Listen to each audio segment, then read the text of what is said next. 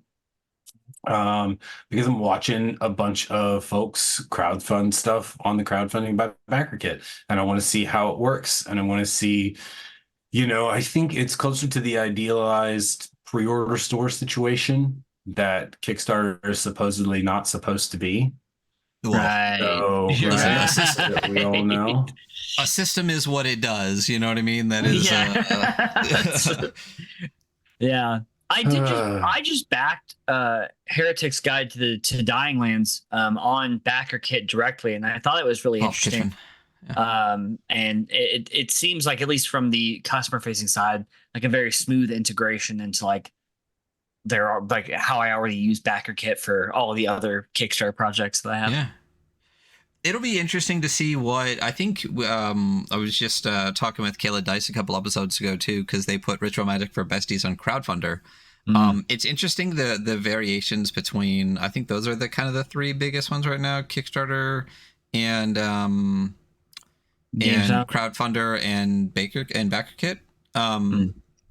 But it's interesting hearing the three. Well, because I mean, we know that GamesFound is basically it's really more for board games. We've heard from so many different people, so I'm not really counting that one. But between those three, it's really interesting how their variations are different, because Crowdfunder funds very differently. Like, you don't pay the crowd like them at all. All the money goes directly to the creator right away and stuff. BackerKit feels like the one that's really has the potential to really blow up, especially because so many Kickstarters go to BackerKit for their like pledge manager anyway. I think a lot of it's really just going to come down to the time it takes to build a base of people that browse BackerKit, as much as the base for Kickstarter has been around for what, like 10 plus years, you know? Right. So, but I'm hoping, obviously we all know that Kickstarter is the best. So good all the time. Yeah. It's the best because it's the biggest, not because it's the best. And I'm really hoping that that kind of shifts. And also, you know, if itch can kind of get their shit together and become a little bit better suited for stuff too.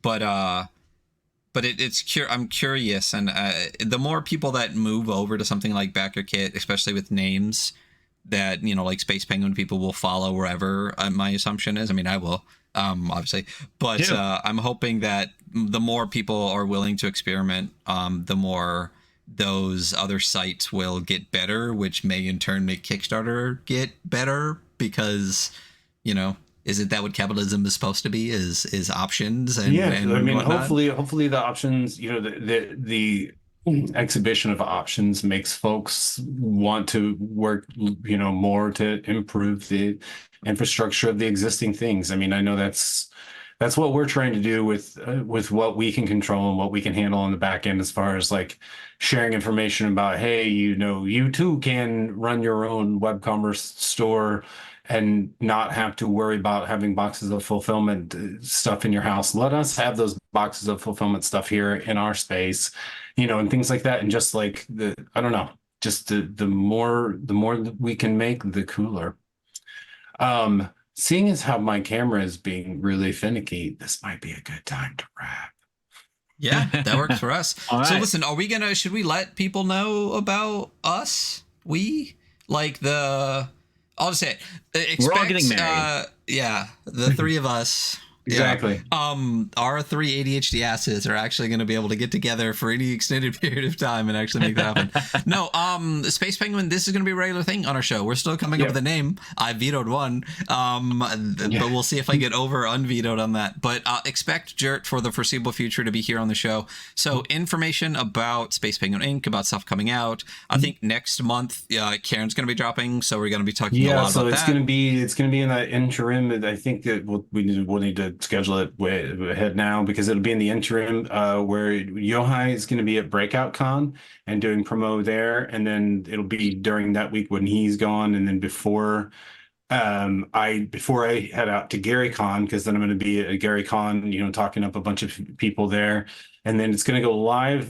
It's tentatively, we're going live that last week of March, as soon as you know, we're working on quotes right now, and I'm working on weights, and everything is just so intertwined. Like, as soon as I get quotes and I get paper and I know how much the paper is going to weigh and each book is going to weigh, then I can be like, cool. And then I can share that information with fulfillment service providers overseas and stuff like that. And I can start scoping out our numbers so that we can get those numbers locked in, so that, yes, it'll still say on the Kickstarter page, estimated, you know, shipping amounts and estimated shipping times, but we want to try to get that as close to reality as possible. So looking forward to catching up with you guys next month and discussing. Hopefully we'll have a few new things that will come out by then. We should. And then, you know, Seas of Sand will be in and out the door. Some more of our fulfillment partners will be in and out the door, and I'll have more pretties to look at. Cool. Well, There I'm you go. super excited for Cat Chat too. It's we'll see what we call this, but again, for the foreseeable future, expect Jert to be here on the show at least once a month, maybe with some occasional guests as well. And that way, not only will you be plugged into what Space Penguin is doing, but with all of the everything else, considering that, you know, the number of people that they're working with for fulfillments and stuff like that, you'll get a lot more news than just what's going on with Space Penguin, with a lot of what's happening in the indie scene. So Jert, thank you so much for being here. Everyone out there, thank you so much for watching, and expect Thank you guys more for having news me, as next always. month. Cool. Bye. Bye. Bye.